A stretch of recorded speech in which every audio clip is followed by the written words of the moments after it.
Good morning, everyone. Thanks for being here for the virtual employer with the Northeast Florida Builders Association Apprenticeship Program. I'm excited for you to get to hear all the great expertise and experience from our panelists. So we'll go through for a few housekeeping items and then we'll begin.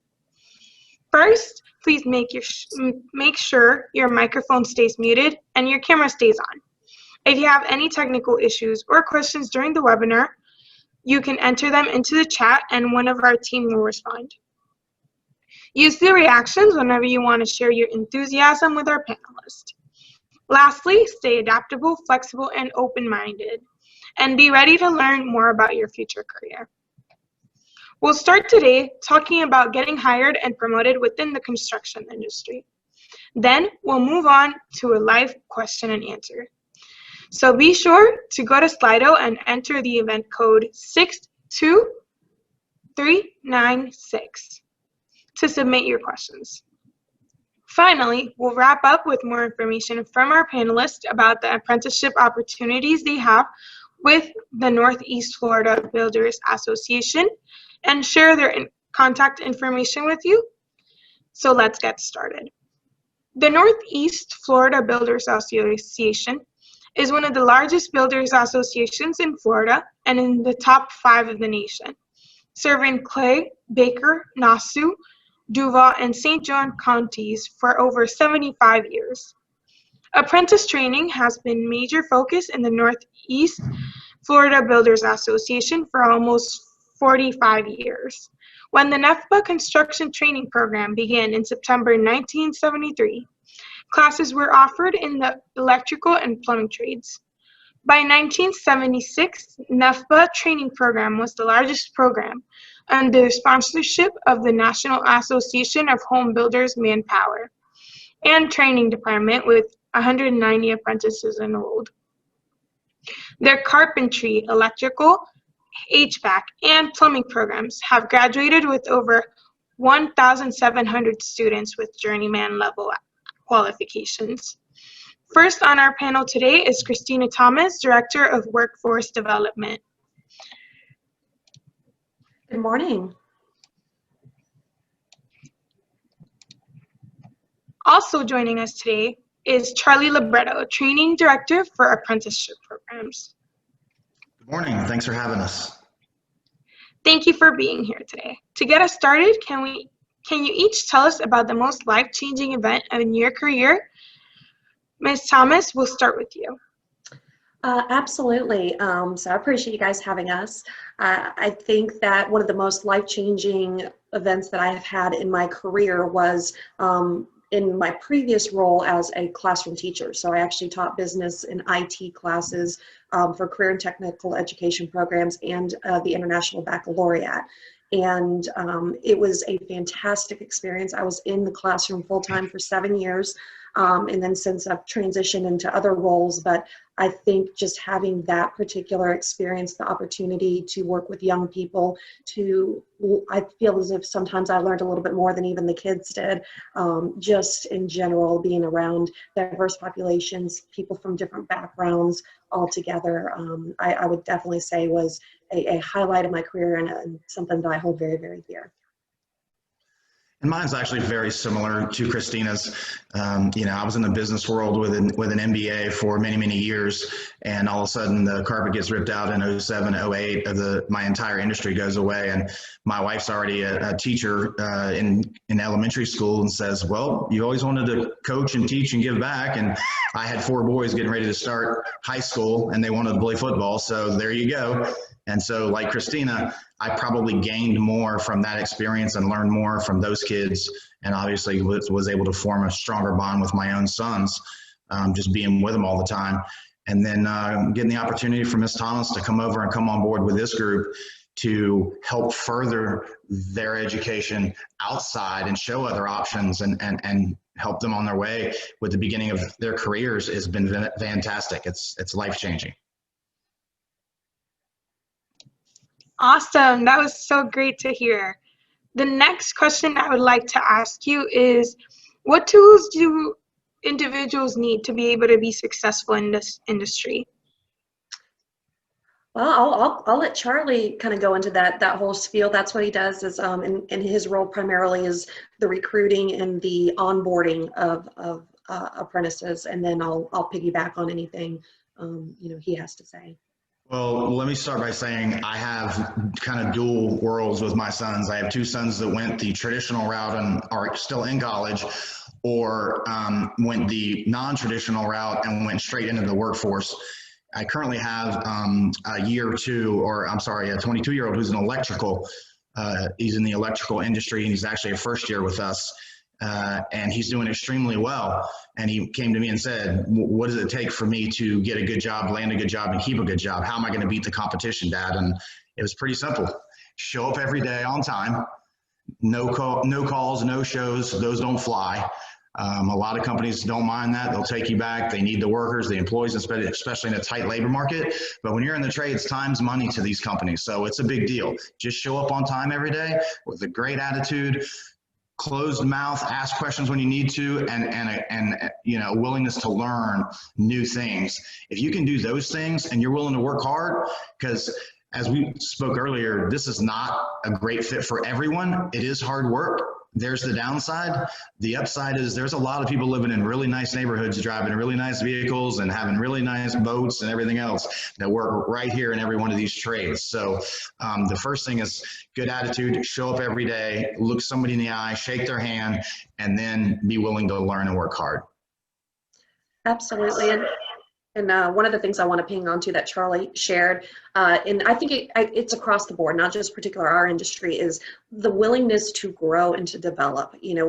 There tends to be this false thought process that you go kindergarten through 12th grade, you graduate, and then you have only X amount of years in college, or you're just going to go to work, that you're not going to continue. But as adults and as working individuals, you have to be willing to learn new things, new skills. I think especially this pandemic has really and truly opened our eyes to the need to be resilient and to adapt to things that happen, and to jump in there and be the force of the change and part of that, versus sitting back and letting things just happen to you. And I think that's really important, and goes to the problem solving that has to take place in the skilled trades, because that's the majority of what you're doing is you're trying to construct, invent, create something, but then you're always going to run into different roadblocks. So I think that's a big piece of that, that Charlie shared, is that willingness to learn and to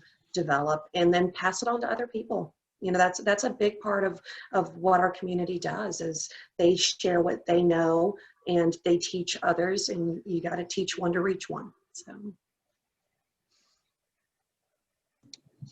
Yeah, of course. The next question I would like to ask you guys would be, what is your favorite failure and how did it help you become better in the field? Wow.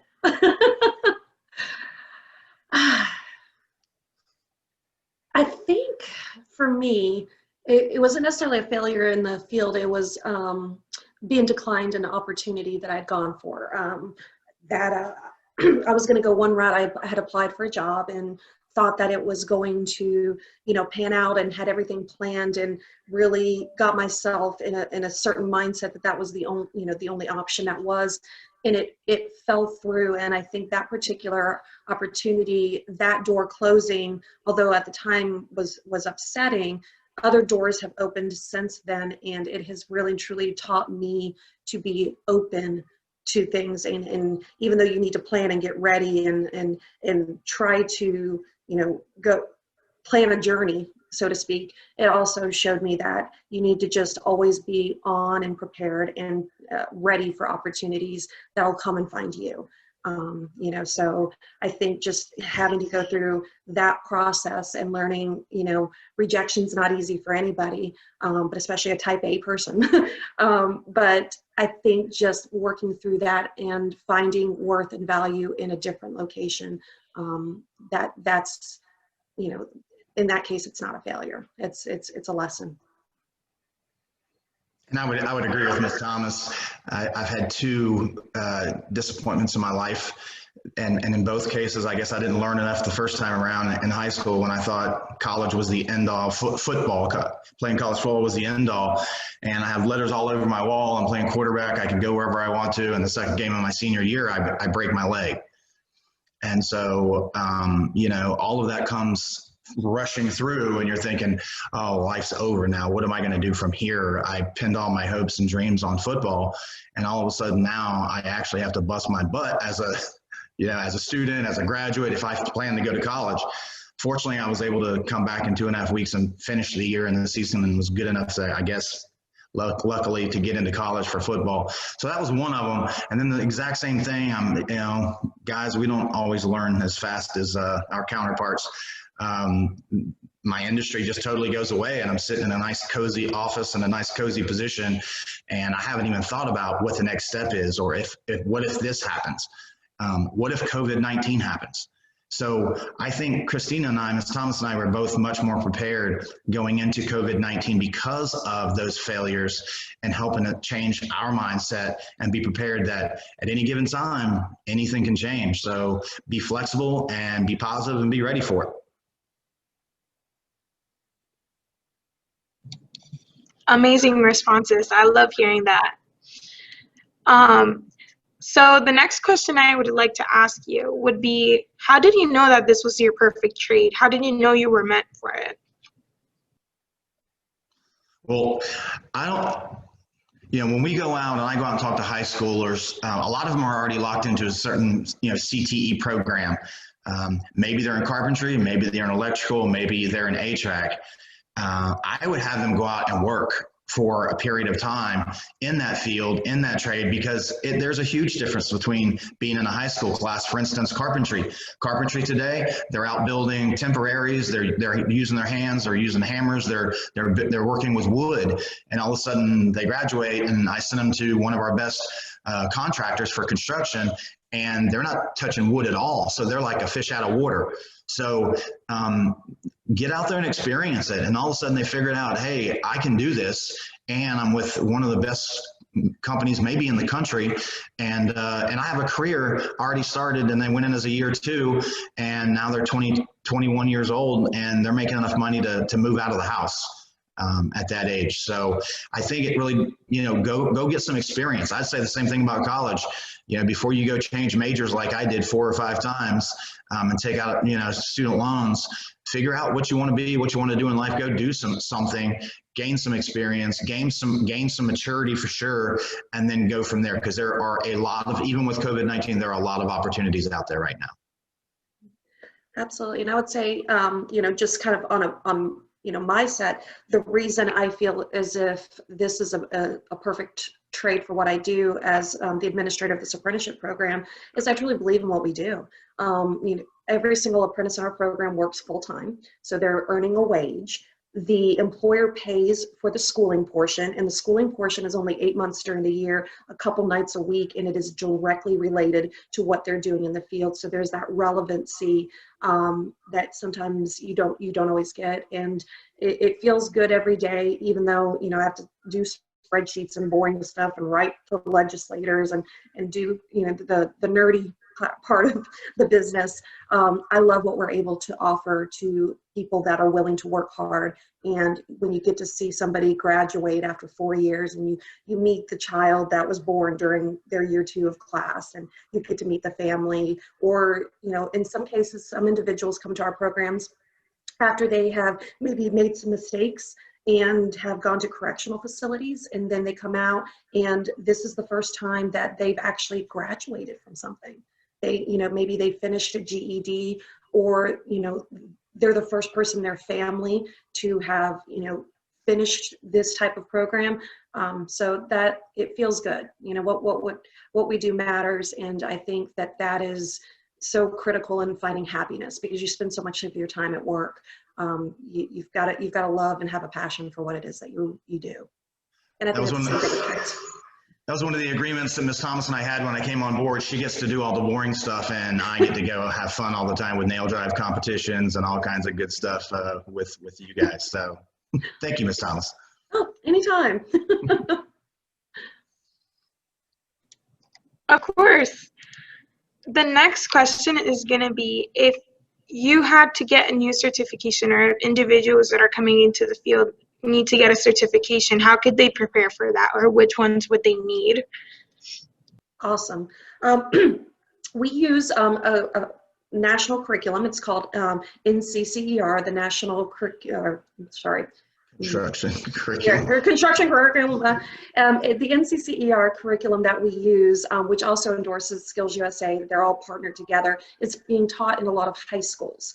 And the first certification you get is your core certification. That's for every trade. Covers things like safety, math, construction drawings, employability skills, just the foundation that you need in order to be successful in the construction industry. And then from there, they would go on through our program to receive 4 more level certifications in their trade. So for instance, if I was studying plumbing, I would have a certification 1, 2, 3, and 4. And then when they graduate from our program, they get a certificate of completion from the Florida Department of Education, and they're prepared for what is called a journeyman examination. So a journeyman examination is somebody who has shown that they have 4 years of experience in the field, and they take a test that demonstrates their competency to become licensed in their field. Electrical is required, and it's typically you're going to take a journeyman test, and then 6 years later you can sit for your master's electrical certification. But the other trades, they can still sit for those examinations, with the exception of carpentry. But in that particular case, carpentry actually leads you on a leadership pathway that if you do well in your field, you'll become a lead carpenter, foreman, and then move up into either a superintendent or a project manager type role. And those are more industry certifications, or companies have certain training programs to get people into them.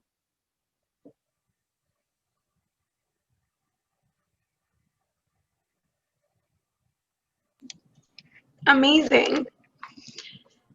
All right.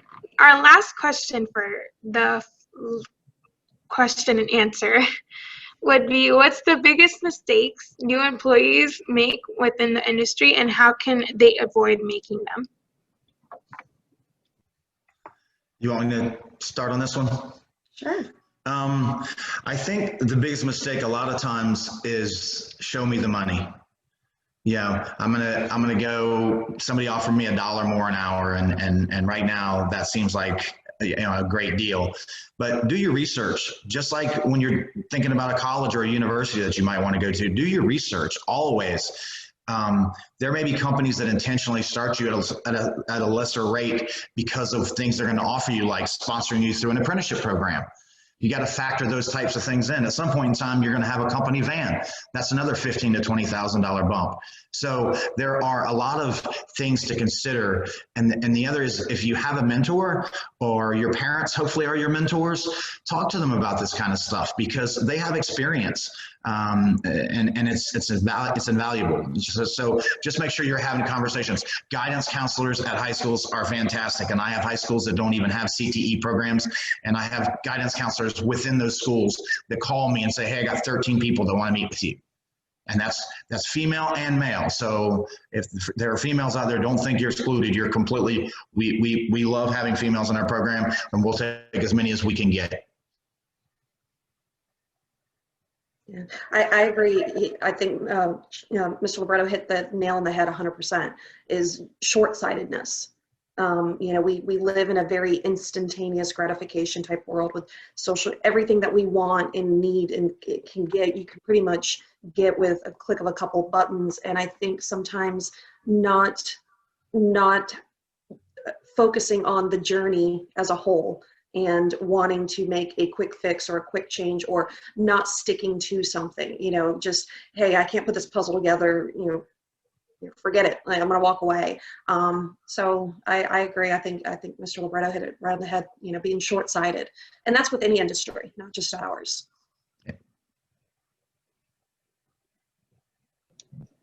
Those were such great responses. So we are now going to take some questions from our participants. Sure. Be sure to go to Slido and enter the code 62396 to ask your questions. Once again, the code is going to be 62396. We dropped that event code in the chat as well, so you can enter and also reference it there. Desmar Gonzalez, our former Schools USA Florida State President, is going to be sharing your questions with us. Good morning, everyone. So the first question that someone had asked was how has COVID affected the hiring process in the construction industry? That is a great question. Yes, it is. That is a really good question. I'll let Charlie. Yeah, sure. So I have to be 100% honest. I thought COVID was going to shut a lot of industry down, and especially on our side, Ms. Thomas is much smarter than me and has a lot more forward, future-thinking vision. So she, I don't think, was as cautious about the slowdown. Her husband works in the trade, so he has a really good firm foundation on what's going on from the ground level up, as does Ms. Thomas. So they were right. You know, first of all, I anticipated our tuition and our admissions going down this year, but in fact they skyrocketed, and that was impressive. And the trades haven't slowed down at all. And I have people in the electrical industry, for instance, that call me now and they're like, hey, is there anything available? And I'd like to start school next year. Absolutely. I have probably, half a dozen electrical companies that are dying to get people in the program. So I thought there was going to be a huge hit, but there actually, for most companies, has been a huge surge. If any company has taken a hit the most, probably HVAC, AC, because of service calls. But on the commercial side, they're full steam ahead. So it's even hard to get them out of meetings or into meetings because they're so busy in the field. So when I have somebody call me and they just graduated from high school, or maybe they just finished 2 years of college, and say, hey, I really want to go into plumbing. I ask them how serious they are about it, because I'll have you a job, I'll help you set up an interview in probably a day or two. And if I set you up an interview, that company is hiring. So it's pretty quick. Yeah, absolutely. So one of the benefits of the construction industry is we're deemed essential workers. And that's something that our association worked at a state level and also at a national level, which means that even during the shutdown, our job sites were going on. There's a couple factors that are going in here. Florida is behind only Texas in the openings in the construction industry over the next 7 years. So Texas, then Florida for openings with that. A lot of that has to do with an aging workforce. A lot of people, like we've talked about, they only felt that college was an option, or that was the only thing to do. So you have a lot of people that went into the trades back in the 70s and 80s, and then there's this gap in between. And then, so now they're retiring and getting out of the workforce. So there's an even higher demand, and that's going to continue to drive the openings that are there. From a standpoint of just safety, I think COVID-19, just like with every industry, has highlighted some of the things that as a country we need to do better to protect public health. So when I go out on job sites, there are hand washing stations everywhere. There are frequent, more access to having sanitizers and things. And then maybe something similar to some of your schools. A lot of job sites take temperatures as people go in. We have to take temperatures and do some questions. So just a heightened sense of awareness of our need to keep workers safe and healthy.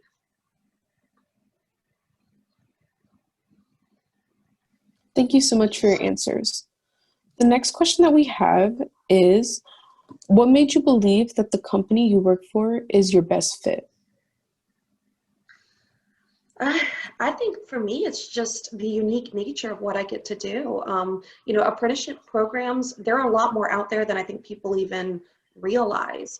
And for me, we're a small business. NEFBA itself is a small business. I think there's about 12 of us combined that do different facets. 5 of us from an administrative side are the ones that run this particular program. And what I like a lot about it is it allows me to be creative. It allows me to make decisions that have 100% impact, which is quite different than, I mean, I love my time spending time in the public school system for the 10 years that I did, but it's a lot easier to affect change and to feel as if, you know, if we need to do something to better meet the needs of the people that are our program or better meet the needs of the community, I have the ability to do that. So that made it a great fit for me. And it's amazing for me because I'm a people person, I'm a pleaser, and there's nothing that I enjoy more than giving somebody a leg up in their career or in their life for that matter. You know, we're not just talking about 18-year-olds here. We have from 18 to 63 years old in our program. So the median age is probably somewhere in the early 30s. And I get to help people of all backgrounds, all ages, all genders. I get to help in a lot of cases change their lives. So we do a full-on graduation. We do it over at University of North Florida, and to see those graduates come across stage, some of them with only a GED, so they've never actually walked across that stage. And it be a special ceremony for there to be 50 graduates and over 600 people in the audience sends a really strong, powerful message to me that I needed and that we're doing a good job at the apprenticeship program at Northeast Florida Builders Association. Excellent answers. Thank you so much. The next question is, what do you feel is the biggest challenge and goal? One of the challenges for me is getting enough people. I mean, it's a challenge. I have employers that need, you know, dedicated employees who are going to come in and not push a broom for 4 years, that are going to come in and want to grow, learn, develop, and ultimately take over the company. Because a lot of the people who are taking over the companies right now, replacing those retirees, who it may even be a family-owned business, who the VP is not even part of the family, who's taking over that business. So I think that, as Ms. Thomas alluded to earlier, is getting people to understand what is your career track really look like, and how high can you grow, and how quickly can you get there. Now, it also goes back to the instant gratification of why I haven't gotten promoted. I've been here for 2 days and I'm doing really good. I should get a promotion. So forget all that. It's going to take you a little bit of time, but with a little bit of sweat and hard work, and like I said, just a willingness to learn, you're going to do extremely well. Absolutely. I think one of the biggest challenges now actually came out of COVID-19 is with, from our standpoint, we have fantastic instructors. So these are people that have years and years of experience in the field doing things. And now that we're moving more to having some virtual options, that's been a challenge, is blending our world, so to speak, from an administrative standpoint, where we are comfortable with technology. We are unafraid of learning those particular skills. Now, you don't want me putting plumbing in your house, I'll tell you that much. But at the same time, teaching, you know, somebody who's been a plumber for 40 years how to host virtual classes has been a unique challenge of recent times. Good way to put it, unique. Unique. Yes. Yeah. You guys have parents, you know, just give me your phone, Mom. Just give me your phone. Yeah, Stop touching buttons. Would tell you, my dad's a real challenge. Just give me the phone.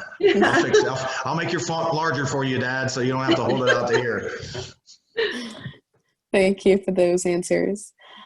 Our next question is, what has helped you get to where you are today, and what advice would you give someone in the same path? Sheer determination.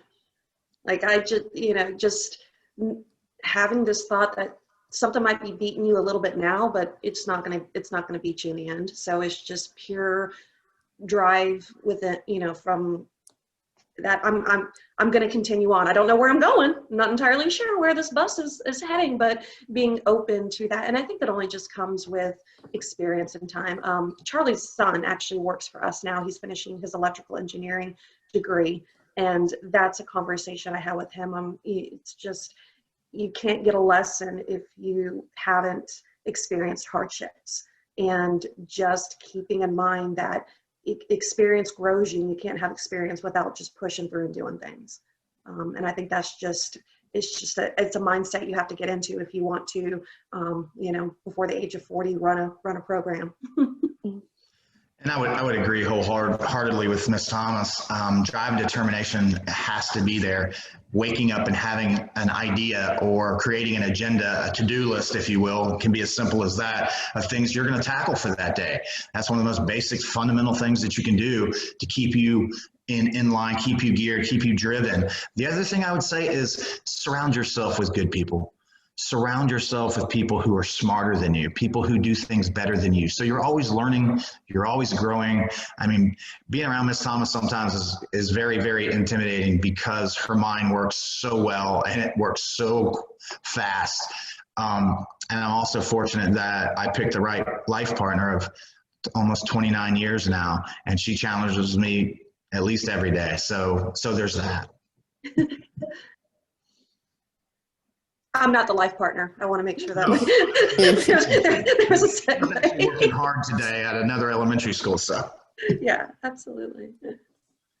Thank you for sharing your experiences. Our next question is, what new up and coming technologies are you most excited about and why? Well, I think so.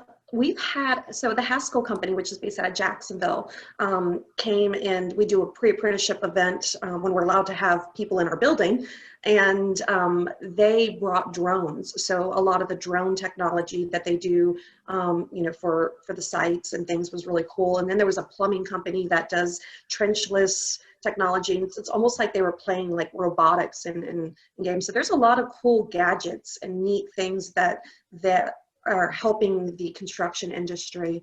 My husband, again, he works in construction, and they have a curb machine that, they'll send out. It's the only one in Northeast Florida that does, a certain thing, and they're able to get curb and gutter down for subdivisions and things in a much, much more efficient manner with the machines. So I think the industry in general is becoming more autonomous and having more options available. And much more technology driven. You go into a lot of these warehouses now and they're prefabbing everything across almost all the trades. And they're not doing that by hand, sitting there with a machine. They're doing that on a computer. And they're programming a computer to tell the machine what to do, how to cut, how to bend the metal and sheet metal, how to create that air duct for a new hospital, Mayo, all of those. So technology is actually huge, very, very big in the trades. Thank you. So our next question says, pull it up. What high school class do you think was useless that you now find valuable? Let's see. Am I allowed to say history? I always feel like I didn't appreciate it, but then some of the teachers that I had, I wasn't really a big fan of, but just understanding the fundamentals of history and the world and the country, everything just broadens your horizons. And I don't think I appreciated that as much when I was in school as I should have. I would say PE was my favorite. I'm just going to throw that out there now. But math was a struggle for me, and a lot of that just came down to the teacher that you had. But it's now it's incredibly important to my career and the things that I do, as well as technology skills. So I think those are big. The other one I would say would be Spanish. Learning Spanish, I didn't appreciate it in the beginning. I am not fluent in Spanish, but it is the last thing on my bucket list that I have not crossed off yet. So I'm not done yet. Thank you. Our very last question is, what can apprentices expect during a regular week of their program? That's a great question. It is. Yeah. So the classes themselves are only 8 months during the year. So I'm going to go and pretend like, it's a typical day in September. First of all, if the rain doesn't stop you from doing your job during the day, apprentices are typically going to be on construction sites. by 6:30, 7 o'clock in the morning. It's an early thing that they'll do. If they're on the service side, so they're the HVAC technician or maybe a plumbing service technician, a lot of times they'll be in a van with a journeyman. They might meet at the shop, drive, and then do service calls all day long. If it's more of a commercial type person, let's say an electrician, again, they'll be on a job site super early, and it can be everything from digging the trenches to get the conduit in to get the lines done, to hooking up lighting or something. So the work itself is constantly changing and shifting, and then you'll be done with work for between around 3:30 and 4, and then you'll go to class. And classes typically are 2 to 3 hours, 2 nights a week, and you'll be learning more of your trade. And then you get up in the morning and you do it again. And just like a traditional college, you're going to start typically in August, unless we're in COVID land. You're going to run to the end of November. You'll have the whole month of December. All you'll do is work. You'll go back in January. You get a week off for Thanksgiving, you get a week off for spring break, and then you're done right around mid-April. So, it's 53, 54 classes a year. And like I said, like Ms. Thomas said, you're only going 2 nights a week for 2 to 3 hours. So it's not a bad deal at all. Thank you so much for your great wisdom and sharing your experiences with us. I know your audience found it very helpful and informational for their career. Now, we'd love to hear more about your opportunities and for you to have a part of our company and organizations. Charlie, you want to give them your spiel? The coming into the company spiel, coming into the organization. Yeah. So as I started earlier, be ready to work. It is hard work. It's a great opportunity. When you look at the ballooning of student loan debt that's going on and across our country now, some of that is necessary. Some of that is warranted. My son, as Ms. Thomas said, my oldest is going to be an electrical engineering major. He can afford to take out $20,000, $25,000 of student loans because he's going to do extremely well right out of the gate. But as a teacher or an educator, and a lot of you can attest, if you're going to take out $25,000, $30,000 as a teacher and start at 37 or 39, whatever it starts at right now, and then you marry another educator who has another $30,000 in debt, you put those together and you're not buying a house anytime soon because you already have a mortgage, and that would be the student loans.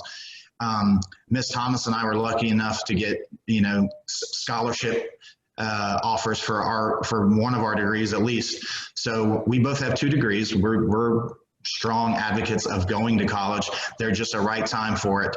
And then I would say call me up or email me and let's have a conversation. And I'll give you the whole rundown on how it works and all that good stuff. We don't hide anything. It's a tremendous program, and we hit over 400 apprentices this year, which is phenomenal. So kudos to our crew and the job that they do every single day. And the people that are coming in are quality people who want to be there and who want to work hard every day and have a good career. So I'm lucky to be able to do the job that I have. So thank you, Ms. Thomas. You're welcome. Thank you. And it looks like somebody dropped our contact information in the chat. So if anyone has any questions about apprenticeship in general, I know that we're talking to an audience that's across Florida. So even if Northeast Florida Builders Association is not, a likely place where you're going to be living and doing, you can still call us up, send us an email, and we'll get you some contacts of people that might be offering the same opportunities in your area. It's a great point.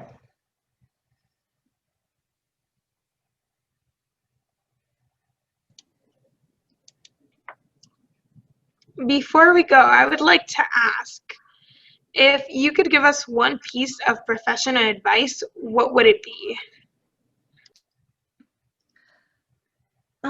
I think it's I'm trying to think of a way to say it, but pretty much just be on it all the time. Just be ready. Push every single day to prove that you're worth, or get better at something every single day, and opportunities will find you. And but you've got to be ready for it. You can't sit back and the fixin' to, I'm gonna.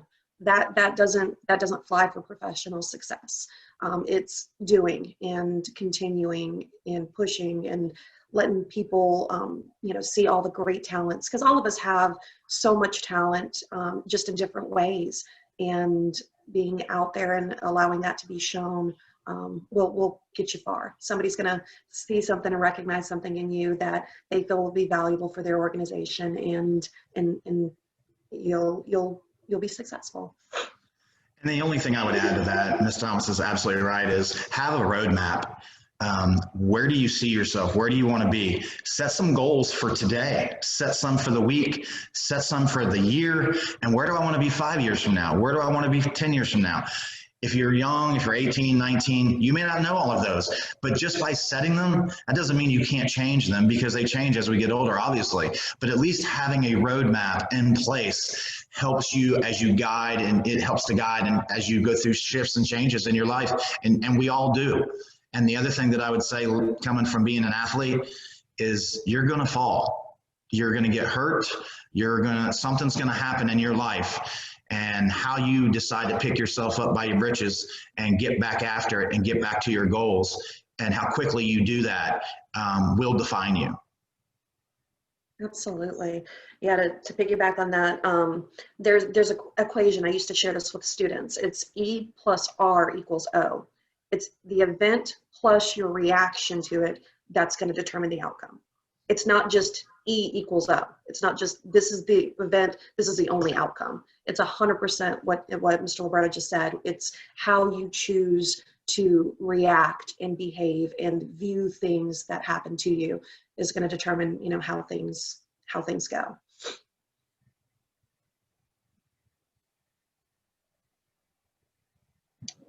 Great stuff. Thank you so much for all you've shared with us, and for taking the time out of your busy schedules to be part of this event.